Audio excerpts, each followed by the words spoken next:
Gregory Thomas, the National President of the National Organization of Black Law Enforcement Executives. It's my pleasure to thank you. It's my pleasure to serve as this evening's Master of Ceremonies for an event that's now in its 25th year, an event that we usually have in February and during the Black History Month celebrations at the college. But President Travis asked that we do it this year in September, and he'll talk more about the events that he's looking to launch behind this lecture and the reasoning why we had it in September. I'm particularly pleased to have it in September because had it been in February, I would have been National First Vice President. So I got sworn in July, so I could say I'm National President. So it's a bigger deal for the college and big for me, and glad to be back here as National President. So with that, I want to bring some background to you. Again, Lloyd Seeley, as you see in your program, was a founder of Noble. We're proud that he's one of 60 people who went to Washington, D.C. in 1976 to found Noble as it stands now. He also was, when he retired from the NYPD, the highest-ranking African-American in the department. At the time, he served as the commander of Brooklyn North, as we call it now. He was at the rank of chief inspector, which is basically a two-star chief at that time. And he retired from the NYPD, came to the college to work here as a professor. And the story that is told that many don't know, as he was preparing for his classes in the library in the old building, there's two old buildings now in the North Hall area. He fell ill there, collapsed, and passed away shortly thereafter. The library here, as you see as you walk into the main building on 10th Avenue, is named after Lloyd Seeley. It's the largest library in the country for criminal justice, and we're proud to be a part of that by Noble, by name, and also by him being a professor here at the college. So with that, I want to take the time now to introduce the president of the college, Jeremy Travis, who is a longtime friend of mine, a longtime friend of Noble, a stalwart supporter of Noble's work. Since he's been here at the college has grown literally and figuratively. The building you're in right now is because of his leadership, his vision, and he's also spread the college's expansion and the portfolio internationally in a lot of ways too, through a lot of training that's happening overseas, and he also has worked with Noble over the years here in New York, but also more importantly now as National President. I intend to use his work here and his faculty to help us teach our chiefs around the country better ways to police. So with that, my honor to introduce Jeremy Travis.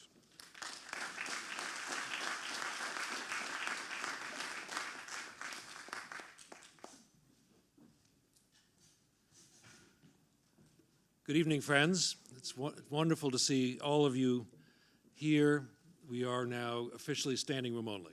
This is a very, very good sign of what is happening here at John Jay at this auspicious occasion.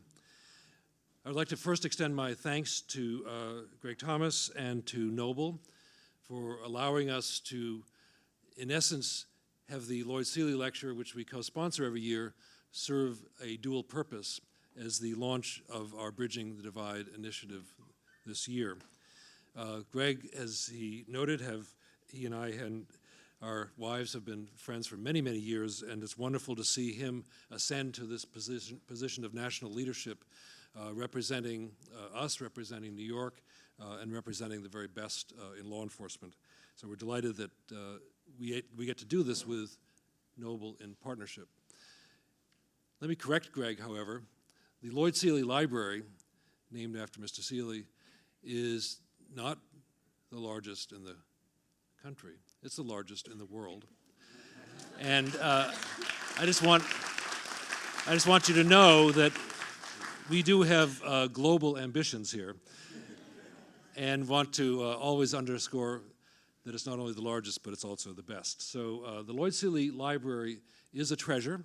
It's named after a member of our faculty who is also a treasure, named after somebody who was a leader in policing in New York, and who still, to this day, remains a towering figure that we all aspire to emulate. The Lloyd Seeley Lecture is celebrating its 25th anniversary this year, so this is a especially propitious time for us to, in essence, do double duty here, which is to allow this lecture to serve as the kickoff for an initiative of importance to us, and we think of importance to our city.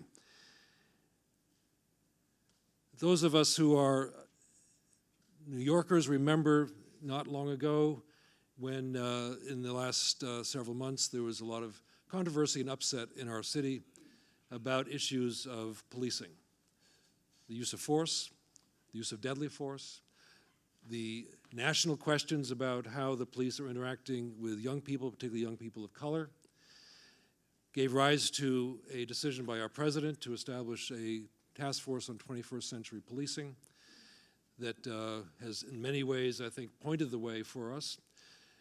And that concern, very active concern around our city, found its way, not surprisingly, into the hallways of John Jay. Why? Because we care. We care deeply. Our students in particular care. Our students grew up in the era of stop, question, and frisk.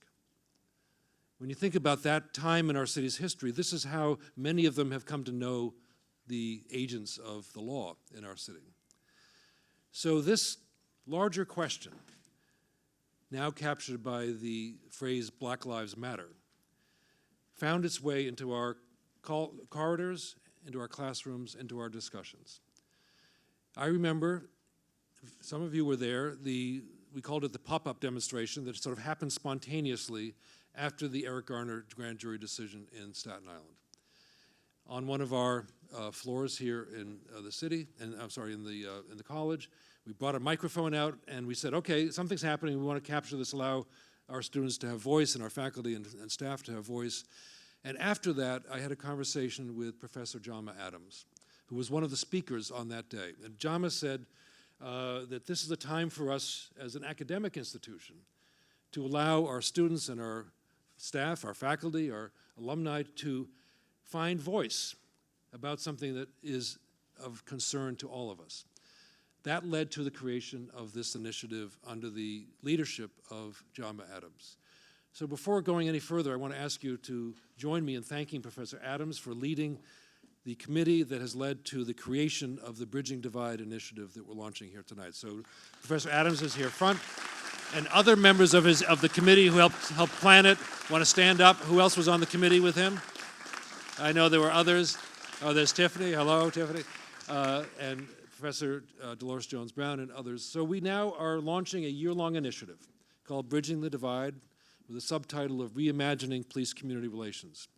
So why do we do this? We do this because it's important to our city, it's important to the country, but it's also important to John Jay that we find ways to bring our community together.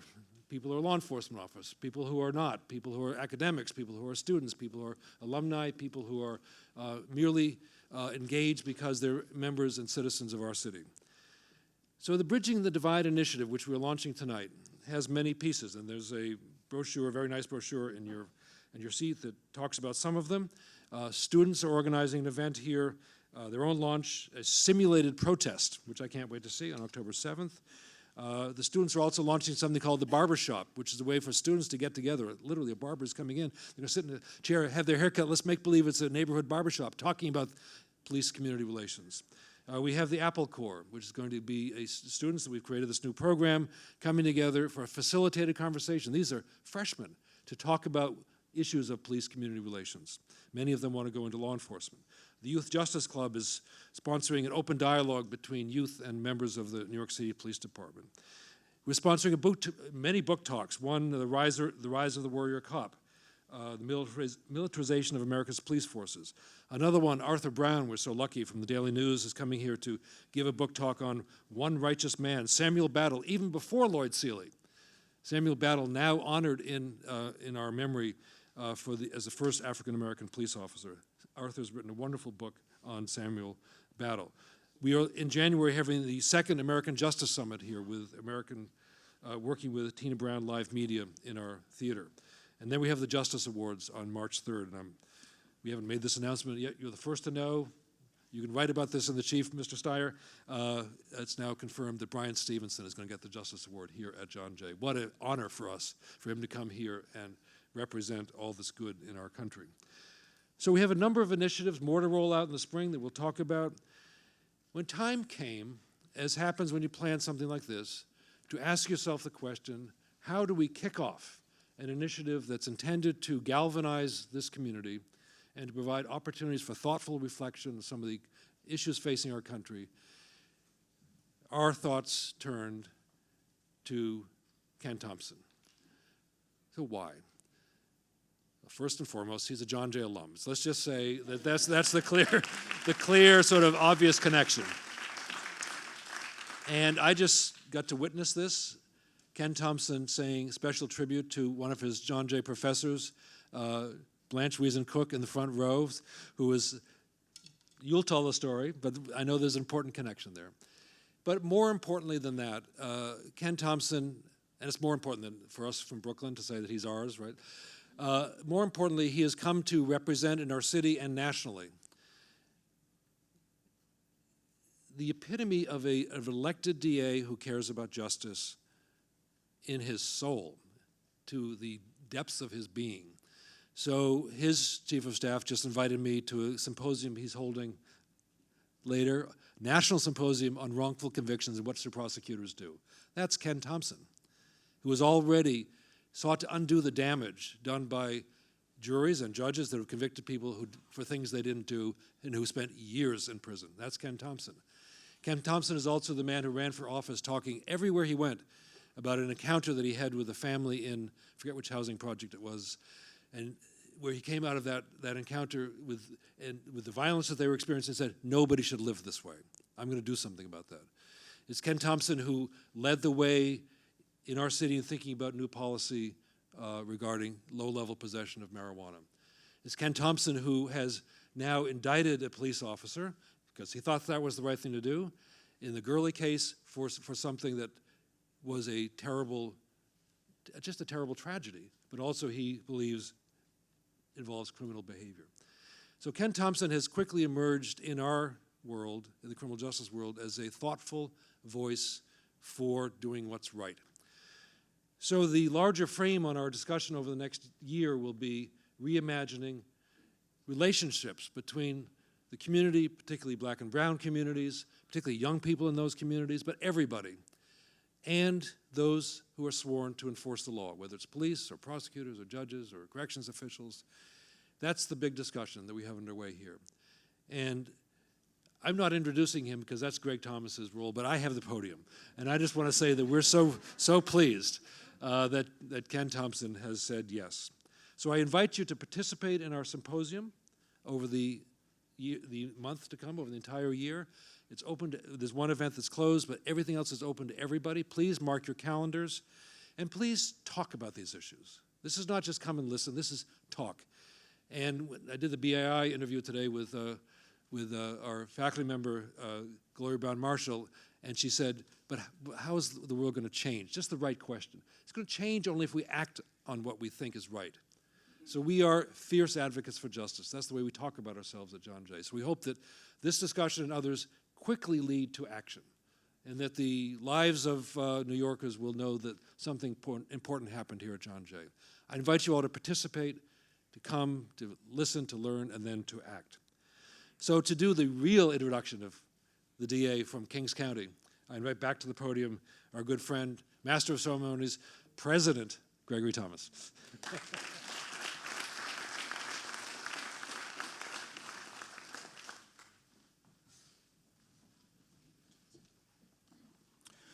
Thank you, President Travis. So as you can note in your brochure, your trifold, or bifold actually, you'll see we had a number of excellent speakers over the years, and we're glad as a committee that we've been able to continue that tradition by having our speaker this afternoon, rather this evening, Brooklyn District Attorney Ken Thompson. Now his bio is in your hand, your bifold there. I'll just read some things that are relevant for you to know in particular. As you see, he was sworn in as Brooklyn District Attorney on January 1st, 2014, and since he's been District Attorney, he's created many innovative and important units and bureaus within the office. So for example, he created the Violent Criminal Enterprises Unit, also known as VCE, Bureau, and that bureau is consisting of two areas where in the past were focusing on gangs and firearms and narcotics. Those two units now report to one person in the bureau to focus on the gangs and drug dealers who are terrorizing our neighborhoods and flood our streets with illegal guns. As mentioned by President Travis, he's also created a conviction review unit, which has emerged in this short term as a model for the country. He's led, in the interest of justice, to vacate or support the dismissal or convictions of 13 men who were wrongfully convicted of murder and other offenses, which I think deserves a round of applause in itself. He's also created an immigrant fraud unit and other units as well, including the crime strategies unit, which was actually born out of the discussions we had here with the college in the very beginning to talk more about the way that prosecutors can think about crime from a manner where they're focusing on the issues of people who are driving the crime, those who are committing the crimes on a regular basis, rather than focusing on the masses who may not be committing crimes. He's also, as mentioned, implemented a policy to not prosecute low-level marijuana possession arrests in order to spare young people from the burden of a criminal record, and also to allocate law enforcement resources for prosecutions of more serious crimes like gun violence, sexual assaults, and domestic violence. He is, again, an accomplished prosecutor, former assistant U.S. attorney in the Eastern District, where he also prosecuted the case and was a part of the prosecution team that prosecuted the police officers involved in the 1997 assault of Haitian immigrant Abner Louima in the 70th Precinct in Brooklyn. Part of that team also, we're proud to say, I know he's proud to say all the time, part of that team was the current Attorney General, Loretta Lynch, who we also had here as a speaker. So we have, another source of reference when it comes down to having the best in the country to be here as speakers. So again, I'm not going to read more of his bio. It's all there for you to read, but I want to take this time now to introduce to you a friend of the college, a friend of Noble, and a foe to anybody who commits a crime in Brooklyn. District Attorney Ken Thompson. Excuse me.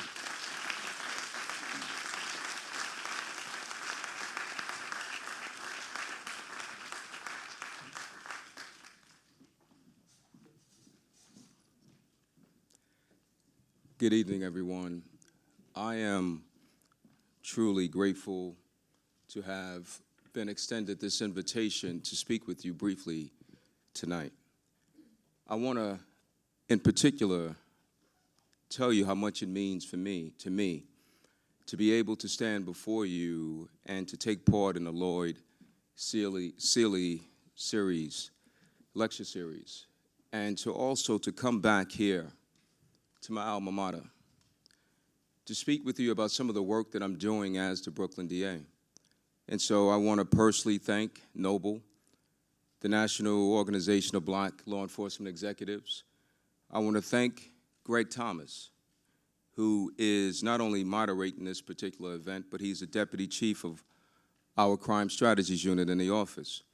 And I want to give a special thanks to Jeremy Travis, the president of John Jay College of Criminal Justice, who has been an ally. I want to thank you, Jeremy, for your outstanding work here at John Jay and for bringing those of us in law enforcement together with policymakers, community activists, and academic scholars to discuss this important issue of how do we bridge the divide between law enforcement and the community. But I would be remiss if I didn't thank certain pioneers in the criminal justice system and in law enforcement. And there were three in particular in the room tonight. One is Professor Cook. Professor Cook does not quite understand that she opened my mind to my possibilities as a young college student here in John Jay. She taught me history from the vantage point of the oppressed, because before I stumbled into John Jay from the public school system, I had been taught history from the vantage point of the oppressor. Professor Cook, through a book in particular, A People's History of the United States by Howard Zinn, gave me a new perspective, a new understanding of world history. Thank you, Professor Cook. I'm also grateful that we have other pioneers here in the audience. One is Chief Jerry Nelson. Yes, Chief Nelson, who spent 40 years on the job, who was in charge of Brooklyn North, and who has been a friend to me and my wife, LaShawn. And sitting next to him is Chief Kim Royster, who made history, the highest ranking African-American female in the history of the police department. So I want to thank you all for being here. But I also have to thank Lloyd Seeley, who this lecture series is named after. Because Lloyd Seeley was not only, as Greg said, the first African-American assistant chief inspector and commander of Brooklyn North, he was also the first associate professor of law and police science here in John Jay after he retired from the job. And Professor Seeley helped open, and some would say, break down the door of diversity within law enforcement. You see, it's trailblazers like Lloyd Seeley who paved the way for people like my mother, Clara Thompson, who became one of the first women to go on patrol in the history of the city back in 1973. And my mother spent over 2 decades patrolling the streets of New York as she raised me, my brother, and sister. Now, seeing my mother put on her police uniform as a little boy was the very first time that I was exposed to law enforcement. You see, I would see my mother as a kid put on her uniform in the house, go to work, and come back with her uniform on. You know, at the time, I didn't know that she had to do that because back then, they did not have adequate facilities in the precincts for women to get dressed into their uniform. And so, both in and out of her uniform, my mother instilled within me the important role that law enforcement played in keeping me, my brother and sister, and our neighbors safe. But she also impressed upon me, as a child, the importance of justice and fairness. You see, little did my mother know back then that her youngest child, who started out life in the public housing development of East Harlem, with the odds stacked against him, would one day become someone who would graduate John Jay College with honors and go on to NYU Law School and serve as a federal prosecutor and then become the chief law enforcement officer of Kings County and take the helm of the 3rd largest district attorney's office in the country. And little did she know that the lessons that she taught me of justice and fairness would later shape me as the Brooklyn DA to make sure that there was equal justice for all, regardless of someone's race, regardless of how much money they have or don't have, regardless of where they come from. And so I want to stand here today and just make sure you understand that that young college student that Professor Cook taught with the glasses, the tape on the glasses, and the fear in his heart of the future was someone who was shaped and molded by a mother who believed in fairness and justice. And so I want to talk with you about some of the issues I think have caused a divide between law enforcement and the community, not just here in the city, but in the country. Before I became the Brooklyn DA, hundreds of thousands of people, mostly people of color, were stopped and frisked by the NYPD. In fact, in 2011, the NYPD stopped nearly 700,000 people on the streets of our city. Most of those stops occurred in Brooklyn, in places like Brownsville in East New York. And the next year, in 2012, the NYPD stopped over 532,000 people. Now, perhaps the most important stat that we should think about is that nearly 90% of the people who were stopped and frisked were found to have no guns or drugs on them. The vast majority of them had done nothing wrong. They were innocent. And so, based on these facts and these stats, it's easy to see how excessive use of stop and frisk had placed seeds of mistrust in the community and expanded the divide between law enforcement and the people we're sworn to protect. Now, I have to say that the expansion of this divide left many people bitter, like the 62-year-old black woman from Bed-Stuy, who I met a few years ago while I was running for DA. She was upset at the police because she had told me that she had went to the bodega around the corner from where she lived in the middle of the day to buy something. And when she came out, she was stopped and frisked by police officers who said that she had just left a known drug location, which she denied. And so they didn't find anything on her, and she was allowed to go on her way. And so the officers who stopped that woman must have thought, no harm, no foul. But what really happened was that they lost that woman's cooperation in the future, possibly forever, because she felt humiliated to have been stopped and frisked.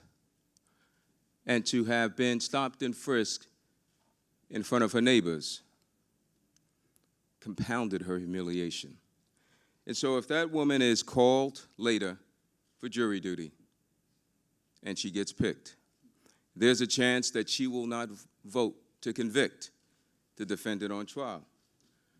If most of the evidence she has to consider is the testimony of a police officer, or if she sees a crime committed in her neighborhood, there's a chance that she may not come forward and report it.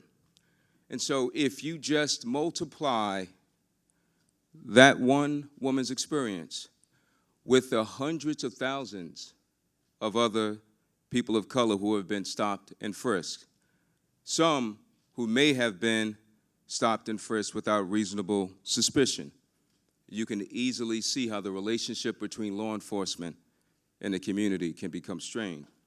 Now, I want to make it clear as the Brooklyn DA, I disagree with those who, in response to a spate in gun violence, call for us to go back to the days of how stop and frisk used to be. I also disagree with those who say we should never use stop and frisk in this city, because I think that if we follow either one of those approaches, we will not be able to bridge the divide, because the first approach of going back to the numbers from 2011 and 2012 may lead entire communities in our city feeling alienated from law enforcement. But yet the second approach, where we say no more stop and frisk at all, I am concerned may leave entire communities vulnerable to armed and violent criminals. And so we have to find the right balance. And obviously, trust is essential between law enforcement and the community if we ever are going to bridge the divide. And clearly, that trust, clearly there's been an erosion of that trust. And for any of you who doubt that, all you have to do is just look around the country. Look around the country in terms of what's been happening over the last year or so. From riots in Ferguson, Missouri, where in almost every aspect of the law enforcement system there, according to DOJ, black people have been impacted disproportionately, apparently by a justice system that is biased towards its own residents. Or look at the riots in Baltimore following the death of Freddie Gray. Or look at what happened to Walter Scott, an unarmed black man who was shot 5 times in his back as he was running from a police officer down in South Carolina.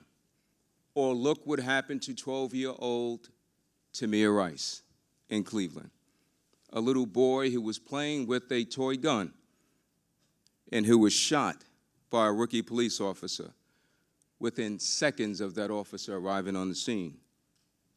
And I'm sure many of you viewed the video that I saw of young Tamir's sister, Tarjay, running towards her brother moments after he was shot, running towards her brother to aid him, tackled and handcuffed by the same police officers who didn't immediately render medical assistance to that 12-year-old boy who was shot and lay dying on the ground.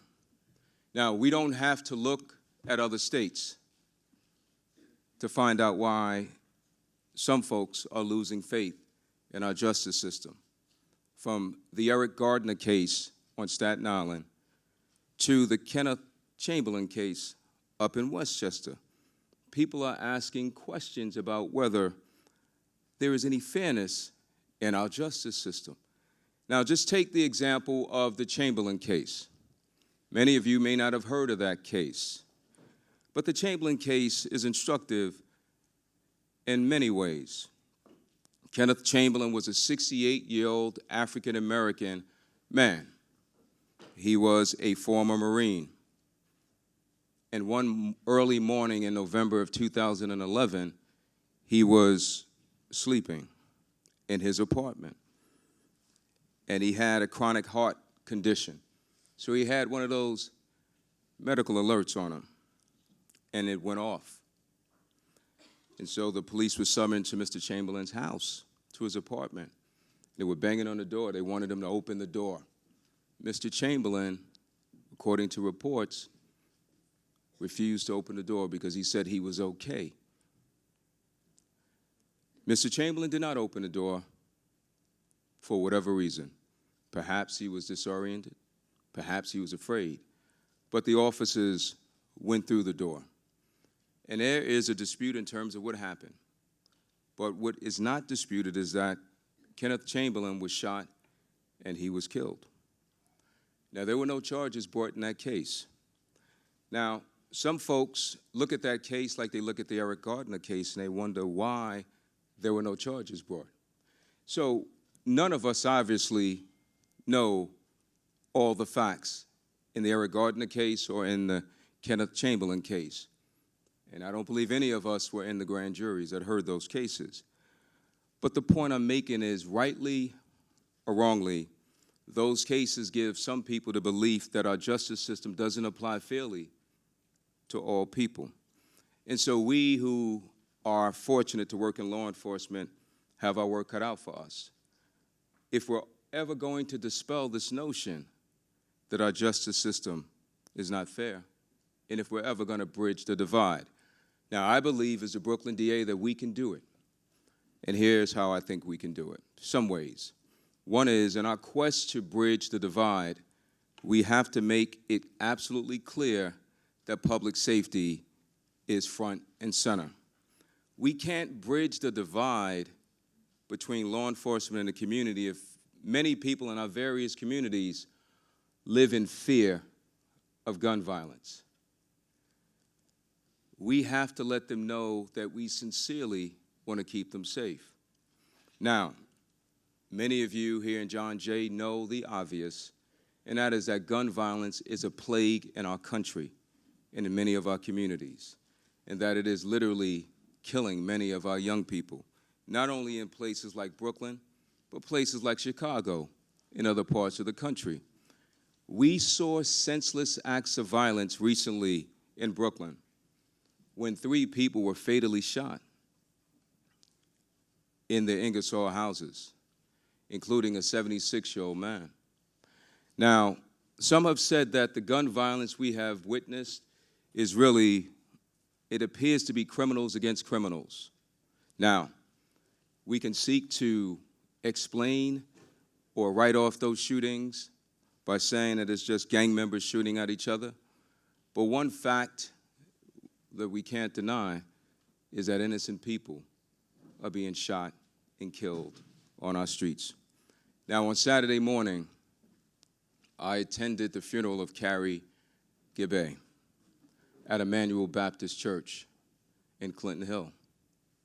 Carrie Gibbe, as many of you know, was an aide to Governor Cuomo, and he was the best that the city has to offer by his great intellect, his sheer determination, and his hard work. He made it all the way from a public housing development in the Bronx to Harvard University and to Harvard Law School.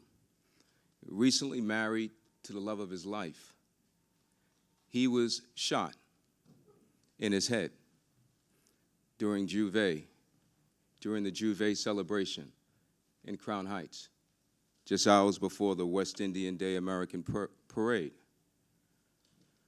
And a few days later, he died from his injuries. Now, his wife and his family members who were mourning his death at his funeral, it didn't matter to them that the criminals who were shooting at each other didn't mean to shoot Carrie Gabay. The only thing that mattered was that such a beautiful and promising life, a life that was pursuing the American dream, was gone. And as Governor Cuomo said about gun violence, the violence has become so brutal, so aimless, that the most innocent can be struck down anytime and anywhere. So you look at what happened to Carrie Gabay, but you also have to look at what happened to Taloni Mazik, 11-year-old girl in Brooklyn who was sitting in front of her building with her mother one day in 2013 when rival gangs started shooting at each other. And that young girl got caught in the gunfire, and she was shot in her neck, and now she's paralyzed. Even though we were able to catch, prosecute, and convict, and sentence the shooter to 17 years, what could I say when Taloni's parents brought her to see me recently, and they told me that she had to miss school because her wheelchair was too big to fit on the bus, or that she was having trouble getting around in their apartment in her wheelchair? So what we have to do in law enforcement is to make sure that folks know that we're going to do all we can to keep them safe. And so what I did when shortly after I became Brooklyn DA, is I created a new unit that Greg alluded to. We call it VCE. When I was a federal prosecutor, I had the honor to work in the VCE unit in the U.S. Attorney's Office. So this Violent Criminal Enterprise Bureau that we created is really a merger of our gang unit and our major narcotics unit. And the purpose of VCE is to streamline our resources in the office, to be able to take violent criminals off our streets more effectively. And so VCE has already started making a big difference in Brooklyn. I just want to give you a quick example, 2 examples. VCE, along with NYPD, conducted 2 long-term investigations of firearms traffickers. And let me make it clear, what we do in Brooklyn, we don't just grab the gun dealer off the street and keep it moving. Because we know that once we grab that person, there's a good chance there's going to be somebody else standing there selling guns on a later date. So what we do is we go up on wiretaps. Don't tell anyone. And we listen. We listen. We listen because we want to find out where these guns are coming from, that it is not enough to get the local gun dealer, that we want to reach down into those southern states where the guns are coming from and bring those folks up here and put them on Rikers Island where they belong. The folks who are exploiting these lax gun laws down in Georgia and other states, other southern states. And so we did these 2 investigations and broke up 2 rings. One was bringing guns up I-95 in cars, but another gun smuggling ring was actually smuggling guns on commercial Delta airline flights, bound from Atlanta to New York. Now, you may say, how did they do that? Well, they did it because there was a gaping hole in our airport, and I would say our national security. You see, down in Atlanta, and I would say in other airports, the baggage handlers, the ramp workers, they didn't have to go through the TSA security checkpoints like you and me, like the pilots, like the flight attendants. All they had to do was just go show up for work and badge into the terminal, park their car in the employee parking lot, get on an airport bus, badge their way in, and they were in the terminal, bypassing all the security. And so we allege that at least two Delta employees, a current and a former employee, exploited the system down in Atlanta, where the current employee would bring these guns to work, meet his friend who cleared TSA security in the restroom, and put guns in backpacks, including assault weapons, and get on those planes and sit next to you and me and come up to New York.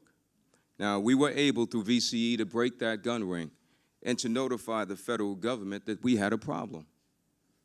And so Senator Chuck Schumer and I had a press conference on Capitol Hill to call on the Department of Homeland Security to shore up the holes in our airport security, because you can imagine what they could have put on those planes. And so through those two investigations, we were able to interdict over 300 guns that were destined to hit the streets of our city. And we were able to indict many of the people involved in those rings. In fact, one of the firearms traffickers just pled guilty to an 18-year prison sentence. And so I think that if we do things like that to show the community that we are going to do all we can to stop people from being shot and killed on our streets, if we do it that way, I think that we will be able to show them that we're there for their safety.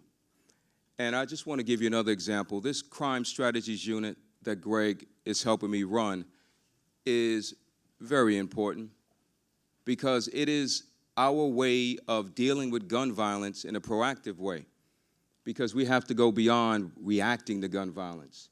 We've got to identify the drivers of crime who are responsible for all of these shootings and try to deal with them. You see, stop and frisk, the excessive use of stop and frisk was a blanket approach to catch bad guys. I think the crime strategies approach is a more surgical approach without offending the community. And so I would not tell you the truth if I told you all we had to do is just figure out better ways to prosecute gun violence. We also have to admit our mistakes and admit that our criminal justice system is not infallible. And so that means we have to deal with wrongful convictions. And so as a Brooklyn DA, I am committed, and I've been committed from day one, to do justice, to correct miscarriages of justice. And I want to show you this board of some of the men. Greg alluded to 13, is actually 14, so I got to talk to you tomorrow in the office, all right? Bright and early, brother. This board here reflects some of the men who were wrongfully convicted by the Brooklyn District Attorney's Office. Now, I don't have the time, and nor do you have the patience for me to go through each and every one of them. But I'm going to tell you about one. One on that board, his name is Jonathan Fleming. Jonathan Fleming was convicted of a murder in Brooklyn 25 years ago, a murder that he denied committing. He denied committing the murder because he said he wasn't even in New York at the time of the murder. He said he was in Disney World with his children. So he asserted an alibi defense, and the office fought him tooth and nail over that defense and convicted Jonathan Fleming. And he was sentenced to 25 years to life. Jonathan Fleming and his lawyers wrote me a letter after I became Brooklyn DA and asked me to look at his case. He had been maintaining his innocence from day one, had tried to appeal his conviction over and over again, to no avail. I put together a real conviction review unit in Brooklyn. I have almost 1,200 employees, and I have 500 prosecutors. And when I became the DA, only 2 of those prosecutors were looking at nearly 100 of these wrongful conviction cases, and they weren't even given many resources. And so my conviction review unit looked at Mr. Fleming's case. And what they told me is they came to me and they showed me something. They told me that in his file was a receipt like this, a receipt that was seized from his wallet the night he was arrested, a receipt that showed that Mr. Fleming had paid a hotel bill down in Disney World just hours before the homicide that he was convicted of committing. A receipt that had never been turned over to his lawyer. A receipt that the jury that convicted him never got to see. And so clearly, that was blatantly unfair. And so what we did is we moved with all due deliberate speed and went to get Mr. Fleming, who was up in prison, the same prison where those two guys escaped over the summer. And we brought him back to Brooklyn. And I moved as the Brooklyn DA in the interest of justice to vacate Mr. Fleming's conviction. And the judge who heard the case agreed. And Jonathan Fleming is now free to this day. Now, I believe as the Brooklyn DA that correcting miscarriages of justice is my obligation. And we are going to hold a 2-day wrongful conviction summit in Brooklyn next month, where district attorneys from all over the country are coming together. And we're going to talk with each other about how we could improve the criminal justice system by looking fairly at these cases and seeking to make sure that justice was done. My work with respect to wrongful convictions, I believe, is helping to bridge or narrow the divide.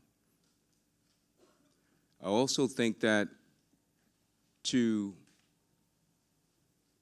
help completely bridge the divide, we in law enforcement have to show mercy while performing our duties. And towards that end, I've decided that it was important to create a new mission that I call Begin Again. And what I mean by Begin Again is that there are over 1.2 million open warrants, summons warrants, in New York City. Open warrants that plague our court system, and I think put our police officers in jeopardy. Open warrants that stem from minor offenses, like riding your bike on the sidewalk, walking your dog without a leash, littering, being in the park after dark.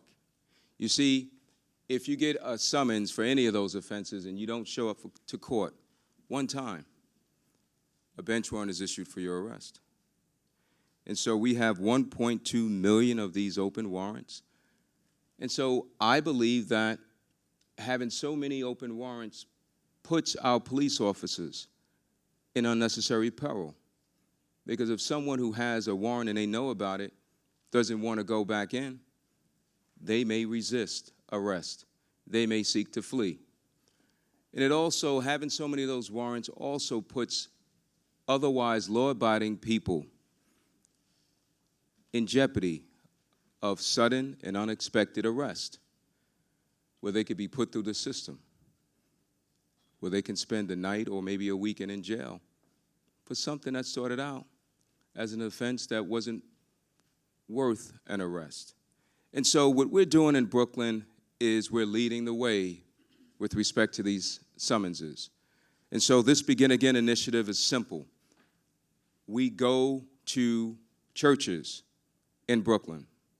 We started in June, where we bring state Supreme Court judges, legal aid attorneys, and prosecutors from our office.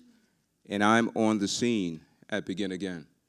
And what we do is we give people an opportunity who have open warrants to surrender, to come, to meet with us, so we can vacate their warrants.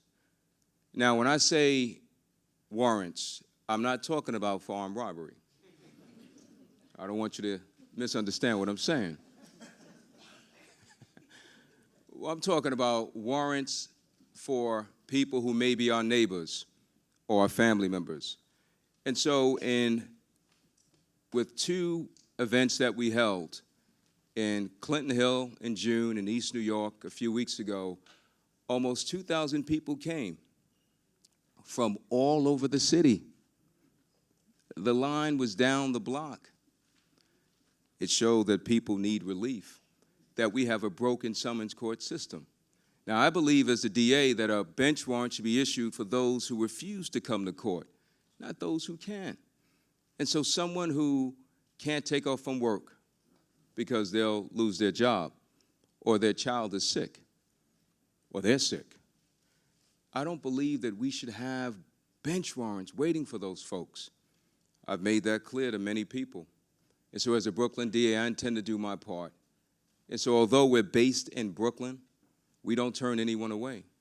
And I intend to take Begin Again throughout Brooklyn. And I believe Begin Again should be replicated around the city. The people up in Co-op City, in the Bronx, shouldn't have to travel all the way to East New York to get their warrants vacated.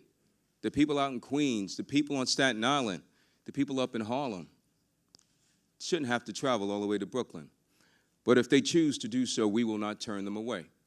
Now, what I want to say is that whether it's my work to correct miscarriages of justice like wrongful convictions, or my policy with respect to low-level marijuana arrest, or my Begin Again initiative, those examples reflect how I intend to do my part to bridge the divide between law enforcement and the community and to keep people safe.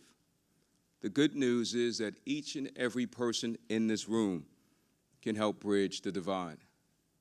All you have to do is to have a commitment to do justice fairly, equally, and without fear.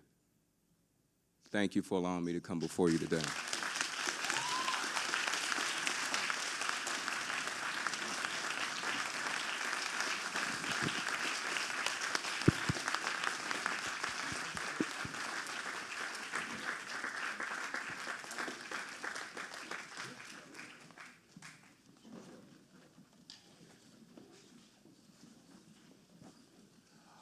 Okay, so DA Thompson has agreed to take some questions, and I have the microphone so I control the flow of questions, and what I'll do is be mindful of his time, but also use the privilege I have as being the MC of asking the first question, if I might.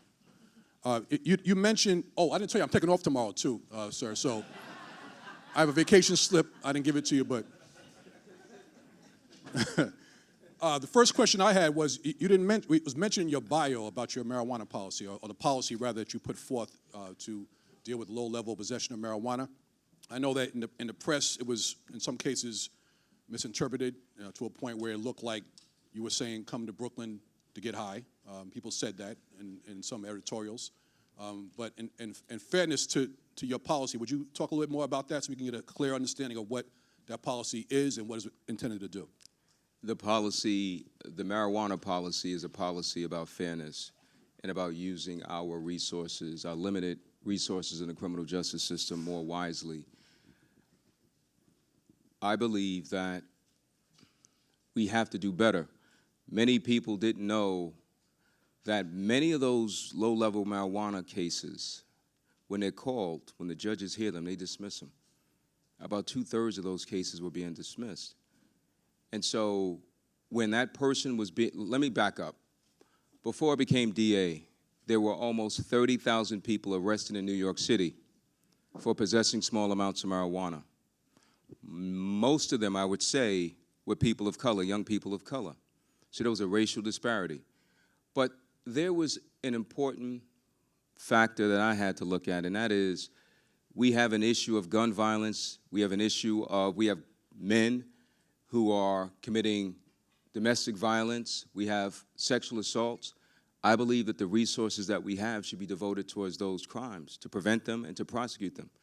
So what I decided to do was to be honest in terms of what was going on. The cases were being dismissed in droves.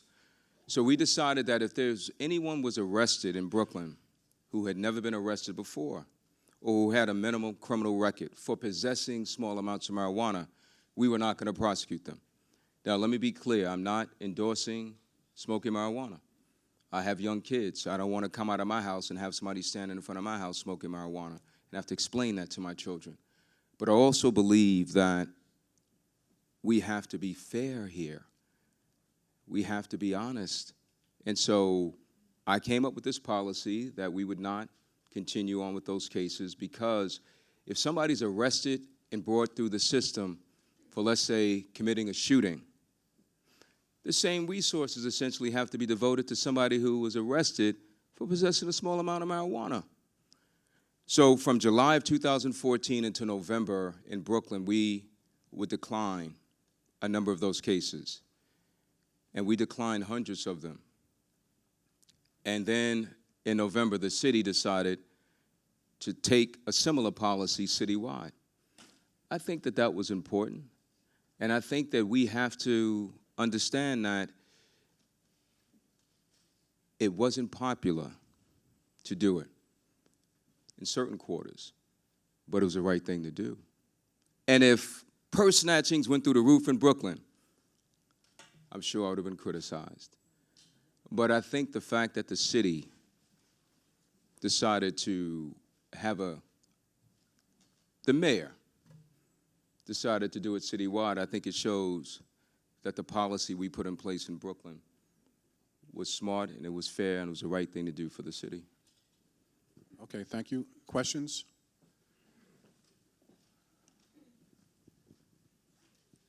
Good evening, everyone. Mr. DA, Brooklyn, Ken Thompson. I want to commend you for the great work that you've been doing. You give a lot of people a lot of hope for justice in Brooklyn and throughout the city. One of the questions I have, and it came up at a forum that I was at, well, actually, I have two questions. The first one was dealing with the convictions for less than capital crimes.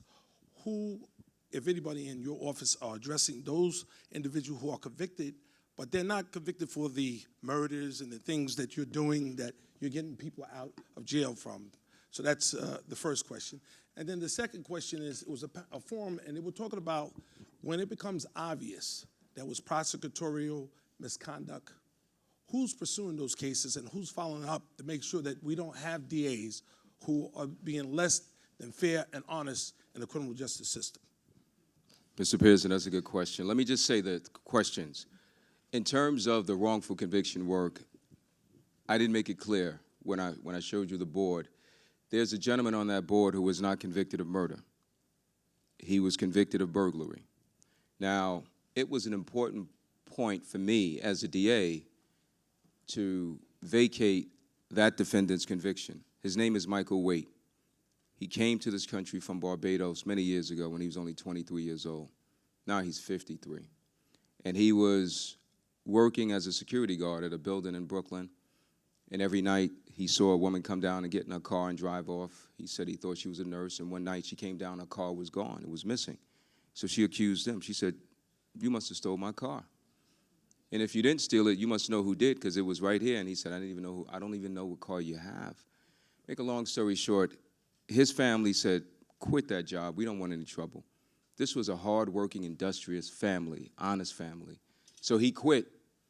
And a few months later, that same woman accused him of burglarizing her apartment. So he testified in his own defense. His grandmother testified, his sister. This was way back in 1987. And he was convicted. And he was sentenced to prison, 18 months. Now, the reason why I got involved in the case is because Michael Waite had never been arrested before that night, and he had never been arrested since he got out of prison. He has lived a law-abiding life.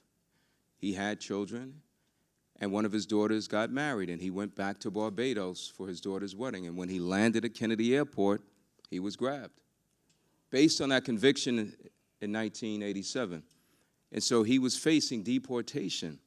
And so he wrote me a letter last October telling me that he was not only wrongfully convicted, but he was facing wrongful deportation.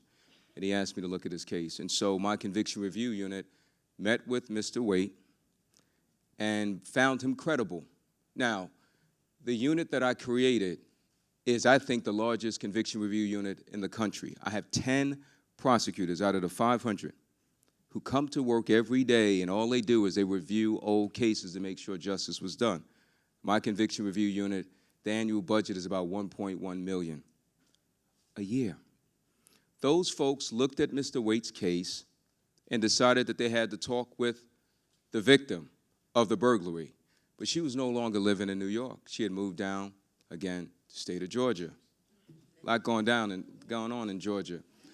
They got on a plane without me even knowing, rented a car when they landed in Atlanta, and drove an hour to this woman's house with the trial transcripts and asked her, "Let's talk. We need to talk about Mr. Waite in the trial."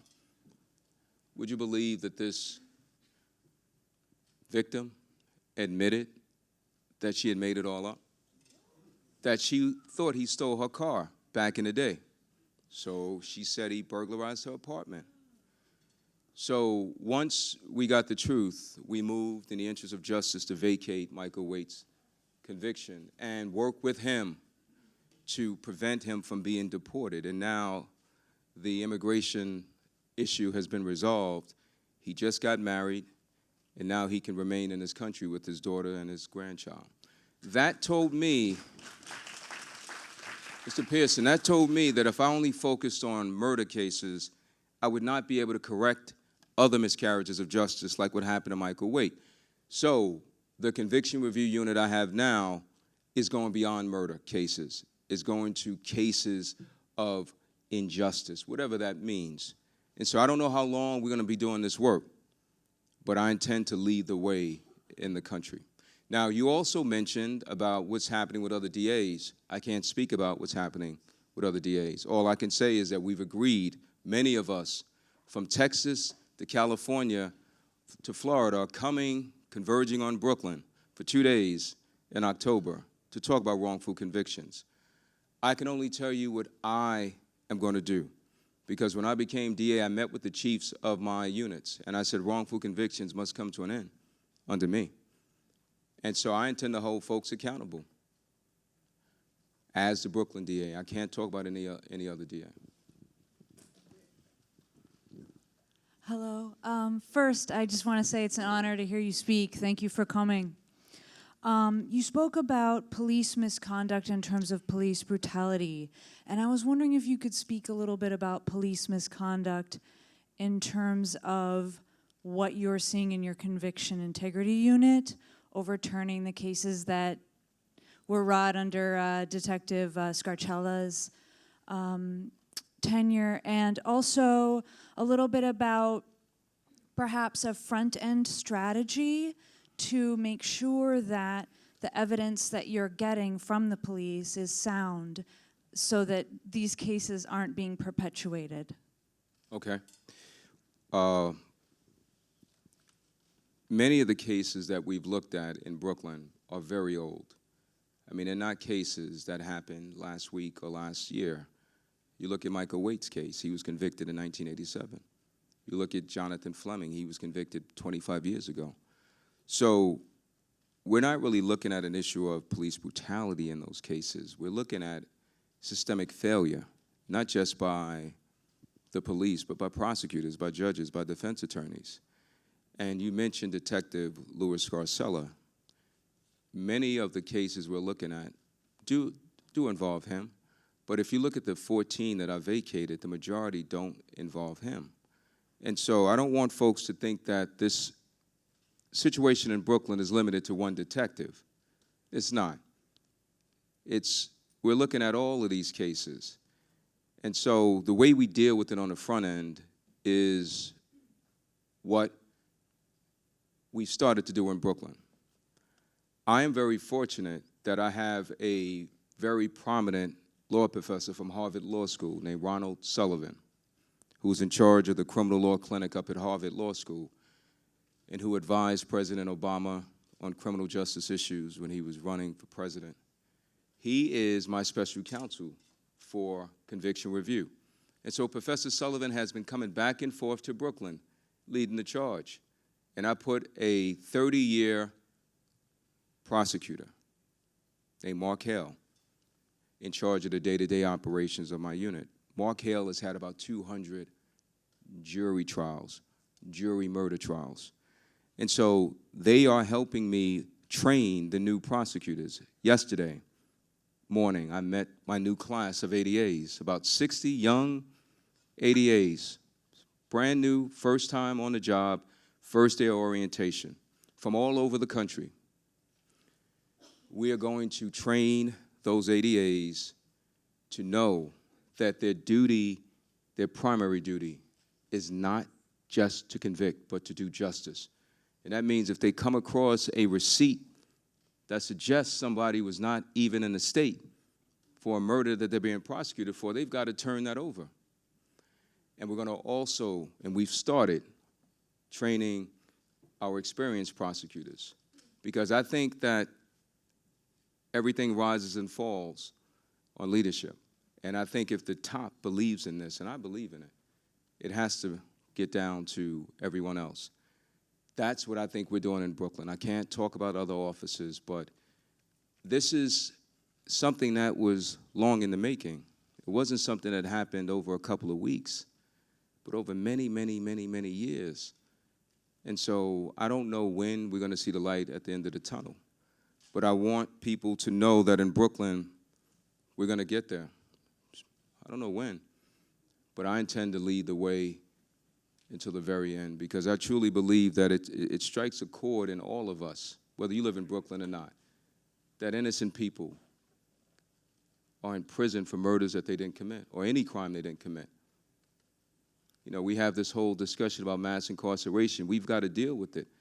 But imagine if you were in prison for a murder that you did not commit, and you've got to fight every day to stay alive. Yes. Yeah.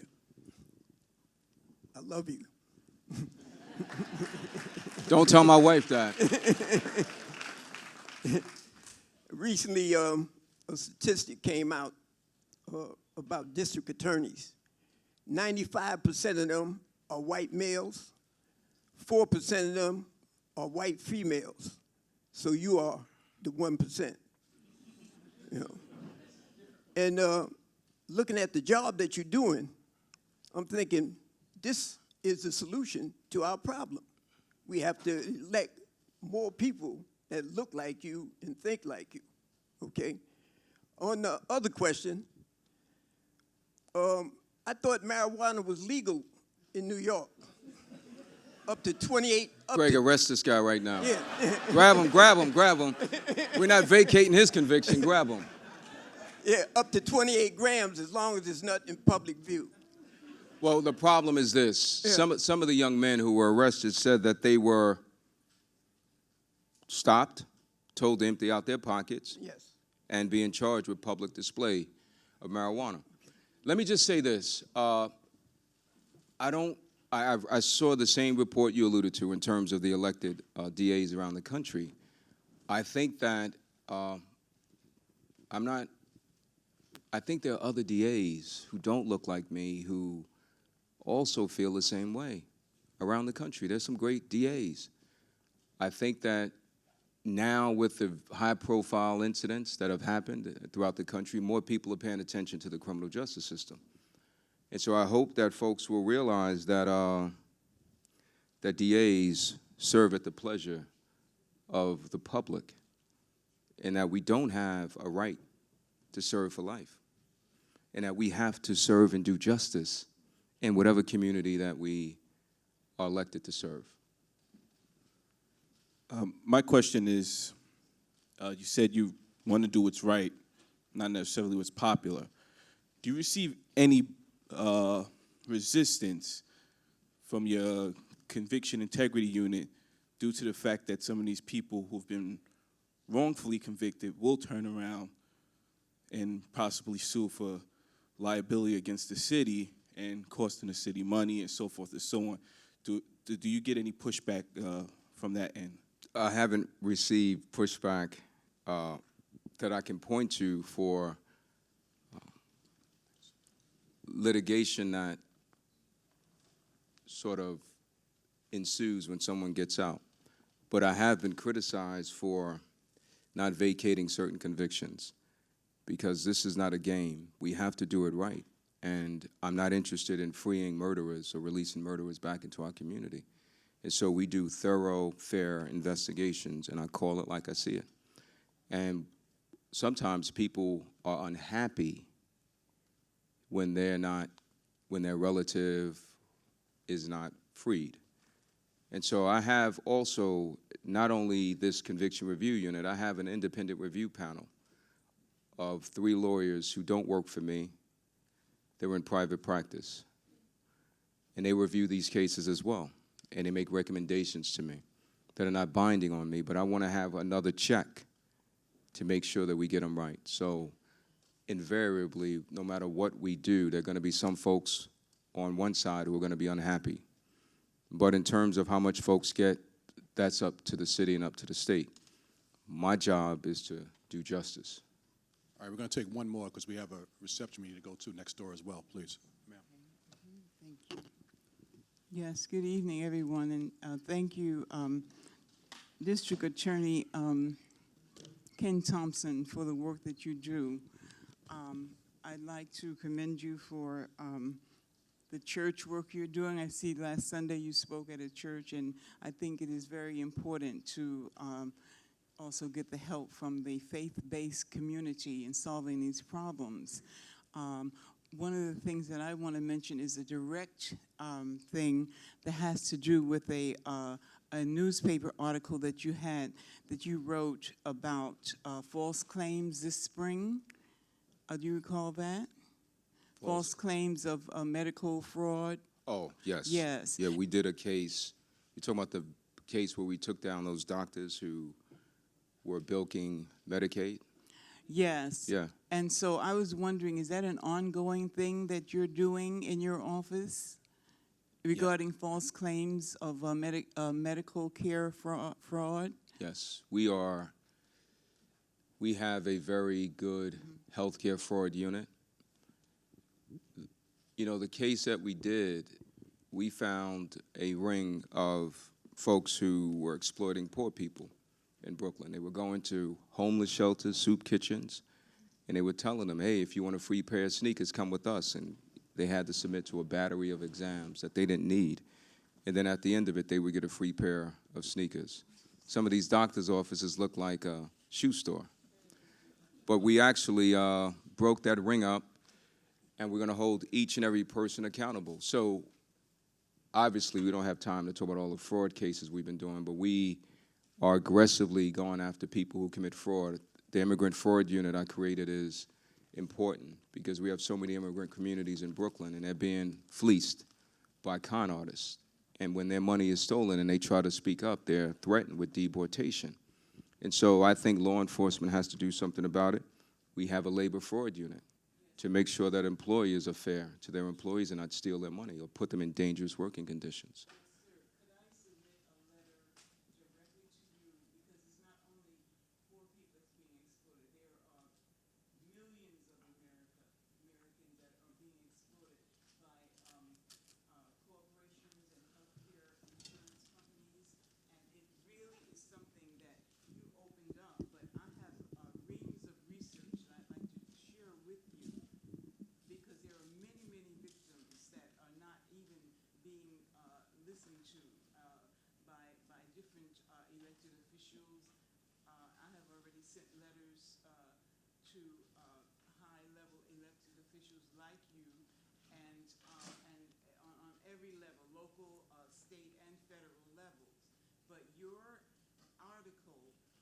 Open door to stop a lot of this, and I would really like to sit down and talk with you and show you my research, so that because there are banks that are being their databases are being broken into by these same people, and there are very, very high level. You mentioned Medicare, but I'm talking about like Empire and Blue Cross Blue Shield. Their database was broken into this spring, late spring. So I have to show you that this fraud is also tapping into other corporations like these healthcare companies and these banks that's really ruining a lot of people's savings and so forth. I have to show you this. Okay. Ma'am, I can talk with you right after this, but I don't want you to think that we are only trying to protect poor people. At the case we just did, poor people were being exploited, but we are going after all types of folks who commit fraud.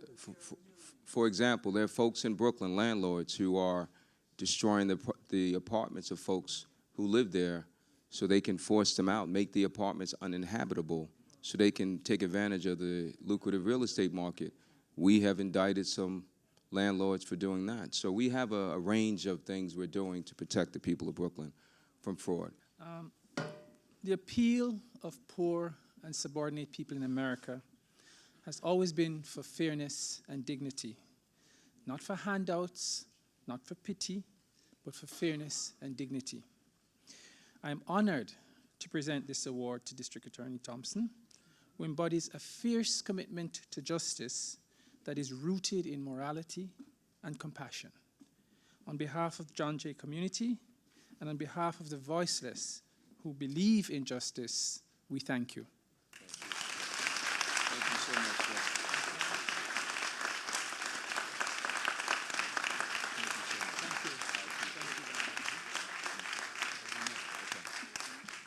And now, on behalf of Noble, I'm joined on the stage by the chapter president of the New York chapter of Noble, Mr. Timothy Pearson, who's here with me. And every year, again, we also give an award on behalf of Noble to the speaker.